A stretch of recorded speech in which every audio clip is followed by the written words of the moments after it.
Pak, bagaimana tanggapan Bapak terhadap berita yang beredar saat ini tentang data yang negatif itu berubah dalam 1 hari?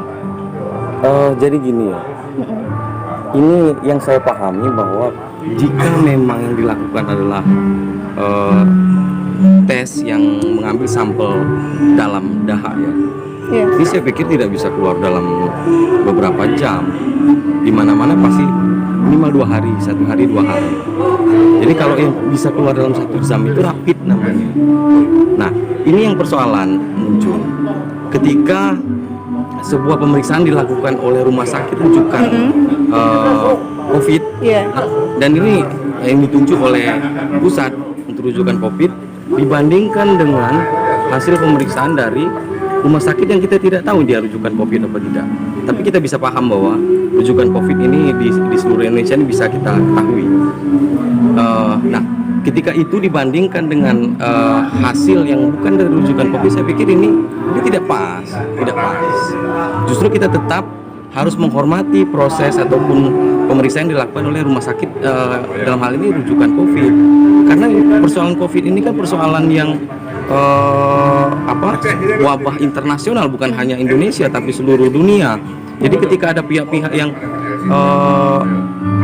katakanlah dia ini menolak hasil pemeriksaan dari rumah sakit resmi yang ditunjuk pemerintah, maka saya pikir ini sudah ada upaya untuk menghalangi ataupun menghambat dari visi penanggulangan COVID ini, bukan hanya Bengkulu tapi secara nasional.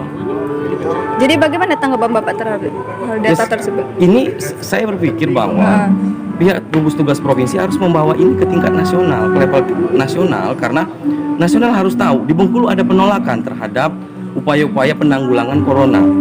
Ini kan cukup berbahaya. Ketika seseorang dinyatakan positif COVID, tapi dia menolak dan masih berinteraksi di tengah-tengah masyarakat, ini kan hal yang cukup berbahaya, kan begitu.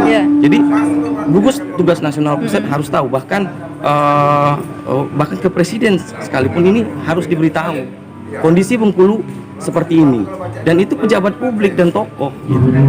Jadi jangan hal seperti ini dikait-kaitkan dengan hal di luar itu. Ini terpisah loh, ini terpisah. Ini ada wabah COVID, dan di satu sisi memang sedang ada kontestasi pilkada, dan ini jangan disatukan gitu. Yang menyatakan bahwa